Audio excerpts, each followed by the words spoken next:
After going through the absolute slogfest that was Fairy Tail, I literally forgot that Global even had a crossover right now. We finally got to Overlord.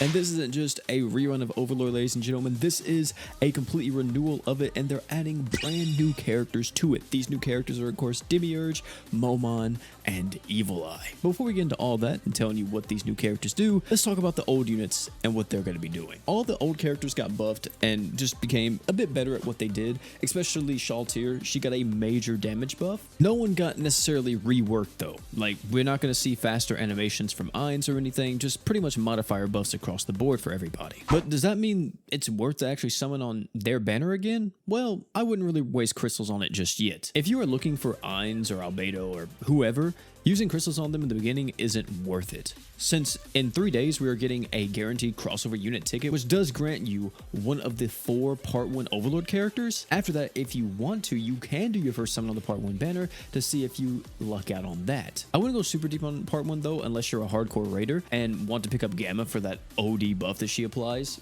Fun fact, the #1 player in raids right now, Mirai, this is actually the team that he was using to nuke the raid currently, and you can see Gamma is on here and she is putting in absolute work to buff up Cyber Zero to astronomical heights. But when it comes to the other characters on the banner, they've all kind of been replaced. Summer Rosetta will take Ainz's place in Mono Dark. Shaltir has hella competition when it comes to any of the damage dealers. Of course, she did get a little bit better though with the buffs. And Albedo is the only one that doesn't have another option yet, at least when it comes to Mono Dark Demons. When it comes to all other teams in the game, well, we have Shiro Emiya. Oh, by the way, I'm mainly talking to the vets here. If you're a new player, summoning on Part 1 after using the ticket could be pretty good for you, especially if you missed out on Ainz with the ticket. Picking him up will help you out quite a bit in the beginning by giving you an Archgener, buffing up your crit damage, and buffing up your crit rate as well. As for the rest of the banner though, as a new player, it's an easy skip. Now for the Part 2 banner. We got Momon, Demiurge, and Evil Eye finally in Grand Summoners Global. It took them a minute to get here, but each one of these units are doing a pretty solid job at the role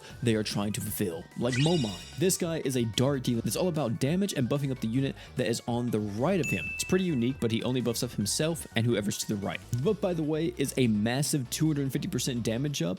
This comes at a restriction though, since you have to keep him above 80% HP in order to apply it, but if you are using him on Mono Dark Demons, this really shouldn't be an issue, which is going to be the team that he wants to be ran on most of the time. Using him alongside units like Demon Lord Rimuru, Demon Lord Vox, and Ainz or Summer Rosetta later on is this man's wet dream.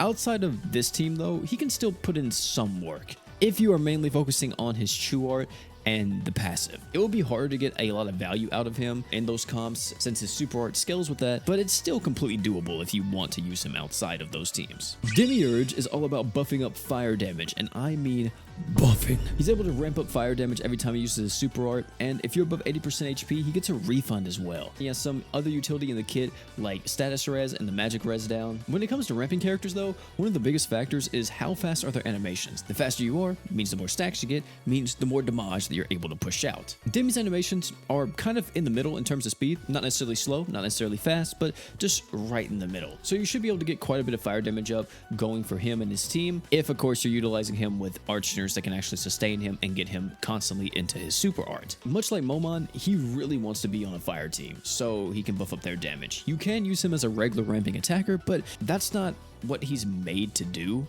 He doesn't have any innate crit chance or defense ignore, so on his own, he's not really doing much in terms of damage. Thankfully, his modifier is pretty high though, so if you are buffing him up with a defense ignore character, or a crit rate character, or a crit resist down character like Sunraku, he is going to be able to hit decently hard as well. Evil Eye is a support unit from this batch, and she is the first support character where I don't know how to feel about her. She has everything you would expect, like Archgen, ways to buff up her team's damage, and even damage mitigation. I think my issue mainly lies though, not in the kit, but in team building. Like Mono Earth. We all know Mono Earth has some crazy characters right now, like War God Finn, Sagiri, and Haruto. All these characters work extremely well with each other, especially when it comes to buffing War God Finn's damage. I mean, look at Sagiri. Who thought 120% Earth res down would be okay? When it comes to Evil Eye though, I don't see how she helps this version of Mono Earth. Yes, her leader skill does buff up Earth damage by 100%, but the rest of the kit is so focused on magical characters, and everyone here is of course physical damage dealers. Not to mention, her and Sagiri can't stack Arch-Jin, so the only one that she's really benefiting on the team would be Haruto, which isn't the one you want to buff up in this day and age. I know later on we get units like Earth Lisa and Eleanor, but even that team seems a little lackluster. Outside of Mono Earth though, she's going to be a fantastic support character for any magic damage team, and if we eventually start seeing more support for a magic Earth team come out, she's going to be the go-to support unit for it. That was quite a bit, but we're finally here at the verdict, ladies and gentlemen. Is this banner worth your crystals, or is it not? If you're brand new to the game, summoning on this banner wouldn't be bad, especially if you missed Ainz on your initial summon, plus your ticket summon. Picking up Evil Eye would be great since she is an Arch-Shinner for you. However, if you already have Ainz or any other type E Arch-Shinner, which is the crossover Arch-Shin type, do not summon on this banner just for Evil Eye. She will not stack Arch-Shin with other type E Arch-Shinners. As for the other two characters, they're a little too limited for new players. Momon wants to be on a demon team, while Demi wants to be mainly on a fire team. If you need an attacker as a new player, you're better off getting Shaltir from part 1. So she doesn't require to be on any specific team, she works with everything. As long as you have her on the team and you're able to keep her above her HP threshold, she's going to be able to deal all the damage that you could possibly ever need. As for the vets and intermediate players, this banner has some value. Momon could be a very fun damage dealer to mess around with in Mono Dark Demons, and will be amazing in raid nukes when utilizing other demon units. Demi can be pretty solid in buffing up fire units damage, but for right now I could see him getting benched till Summer Iris comes out. Since the team doesn't have a lot of DR unless you use Kiri with Sunraku and Valentine's Priscilla, using Demiurge may make your team just a bit too squishy and tougher content, so it may not be completely worth it. Not to mention, what super long piece of content would you want to bring him in at the moment to constantly buff up your fire units damage? I feel like there's nothing in the game right now where you need that extra damage. Maybe later on there will be, but Mono Fire has no problem killing whatever in front of them. Evil Eye could be a very good long-term investment for future Earth magic characters. Not to mention too, she's going to do great on magic teams, but definitely not needed. It's really hard to recommend summoning on this banner as a veteran or intermediate player, since we know Kill la Kill is right around the corner and Hoka is just a much better unit than everyone here.